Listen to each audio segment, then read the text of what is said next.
Shalom, saudara ini kasih Tuhan. Kita masih menikmati kebaikan dan kemurahan Tuhan. Hari ini kita akan bersama-sama saling menguatkan dan kita dibangkitkan lagi. Alkitab mengatakan bahwa Yesus datang ke dalam dunia ini bukan untuk menghakimi, menghukum atau membinasakan, tetapi Yesus datang ke dalam dunia ini untuk menyelamatkan. Tuhan Yesus mau supaya semakin banyak orang yang bertobat kembali kepadanya dan diselamatkan. Apa yang membuat orang-orang bertobat dan kembali kepada Tuhan? Kasih karunia dan kemurahan Tuhan. Kasih karunia dan kemurahan Tuhan menuntun orang kepada pertobatan yang sesungguhnya. Paulus pernah berkata, "Tidak tahukah engkau bahwa maksud kemurahan Allah adalah untuk menuntun engkau kepada pertobatan?" Itu sebabnya waktu Tuhan Yesus datang ke dalam dunia ini, Tuhan Yesus mendemonstrasikan kasih Allah yang luar biasa, kemurahannya, kesabarannya, dan kelapangan hatinya. Dan semua ini menuntun orang-orang datang kepada Yesus dan menghasilkan pertobatan yang sesungguhnya. Beritakan kasih Tuhan, kemurahan Tuhan, kesabarannya dan kelapangan hatinya kepada semua orang. Saya percaya semakin banyak orang akan bertobat, kembali kepada Tuhan dan diselamatkan. Di dalam perjanjian lama, kenajisan dan dosa sifatnya menular. Sebaliknya di dalam perjanjian baru, kekudusan sifatnya juga menular. Masih ingat peristiwa setelah Yesus berkhotbah di bukit? Alkitab menceritakan waktu Yesus turun dari bukit, maka datanglah seorang yang sakit kusta. Di dalam perjanjian lama, orang yang sakit kusta adalah orang yang bisa menularkan kenajisan.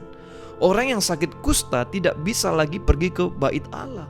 Mereka tidak lagi bisa menyembah Allah. Bahkan mereka tidak bisa lagi kembali kepada keluarganya. Untuk beberapa waktu mereka harus diasingkan. Kalau mereka masuk ke kota, mereka bisa dilempari batu. Orang yang sakit kusta ini datang kepada Yesus. Setelah Yesus turun dari bukit sambil berkata, "Tuhan, jika Tuhan mau, Tuhan dapat mentahirkan aku." Kita perhatikan baik-baik. Orang ini tidak ragu kalau Yesus bisa mentahirkannya. Orang ini tidak ragu kalau Yesus punya kuasa untuk mentahirkan dia. Yesus menjamah orang kusta itu dan Yesus berkata, "Aku mau, jadilah tahir." Alkitab menceritakan seketika itu tahirlah orang itu dari kustanya. Yang pertama kali Yesus lakukan adalah menjamah orang kusta itu. Kita tidak tahu sudah berapa lama orang kusta ini tidak dijamah orang. Ingat baik-baik, di dalam perjanjian lama kalau kita menjamah orang kusta, sekalipun kita tahir, maka orang kusta ini akan membuat kita menjadi najis.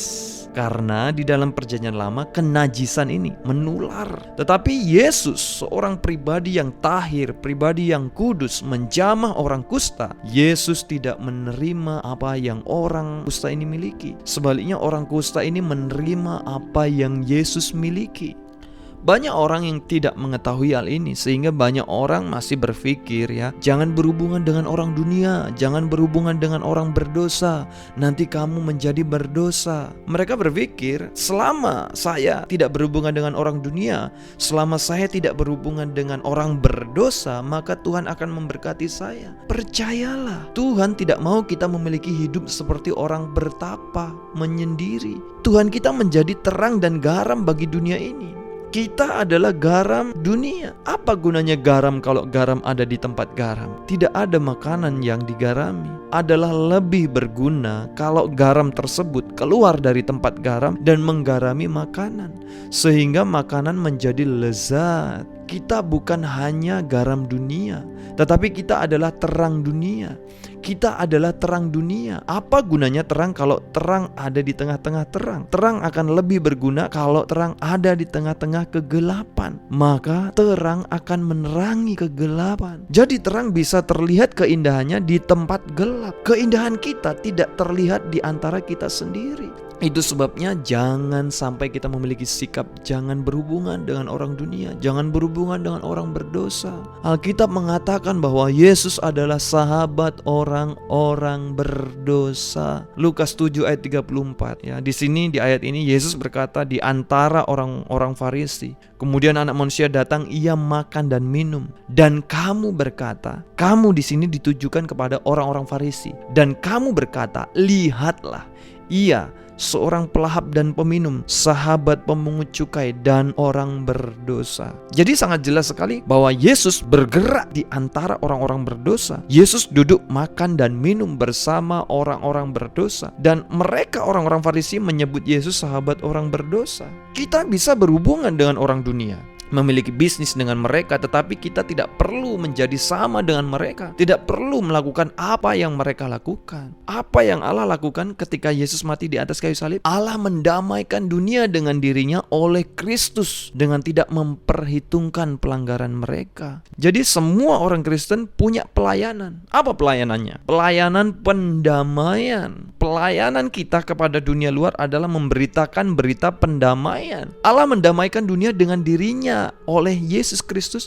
dengan tidak memperhitungkan pelanggaran mereka. Kalau Allah saja tidak memperhitungkan pelanggaran mereka, siapa kita mau menghakimi mereka dan memperhitungkan pelanggaran kesalahan mereka? Sehingga kita memiliki sikap tidak mau bergaul dengan mereka, tidak mau deketin mereka. Justru Allah mengutus kita ke tengah-tengah dunia untuk memberitakan berita pendamaian. Ketika kita ada di tengah-tengah orang dunia, apa yang kita harapkan? Apakah kita mengharapkan mereka berubah? Apa yang kita miliki yang bisa kita berikan kepada mereka supaya mereka dapat berubah? Apakah yang kita mau sampaikan kepada mereka supaya apa yang kita sampaikan membuat mereka berubah? Apakah kita sudah memberitahukan kepada mereka tentang kasih Allah? Yesus ada di tengah-tengah orang berdosa karena Yesus mengasihi mereka dan Yesus mau mereka berubah. Apa yang Yesus berikan kepada mereka? Kasih karunia. Karena kasih karunia memberikan kekuatan kepada mereka untuk berubah. Jadi ketika kita ada di tengah-tengah orang dunia, Tuhan mau kita memberitakan berita pendamaian, kembali kepada kasih-Nya, kembali kepada kebaikannya. Apapun yang saudara butuhkan semuanya tersedia di rumah Bapa di sorga. Kesembuhan, kesehatan, berkat. Tuhan Yesus datang ke dalam dunia ini untuk mendamaikan kita dengan Allah. Kalau kita berhubungan dengan orang dunia, kita tidak perlu menjadi sama dengan mereka. Kita tidak perlu melakukan apa yang mereka lakukan. Justru sebaliknya,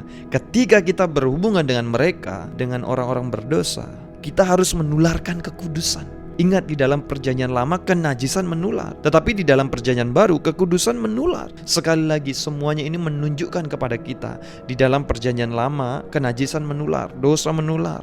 Di dalam perjanjian baru, ingat juga kekudusan bisa menular. Jangan menghakimi dunia, tetapi mari kita selamatkan.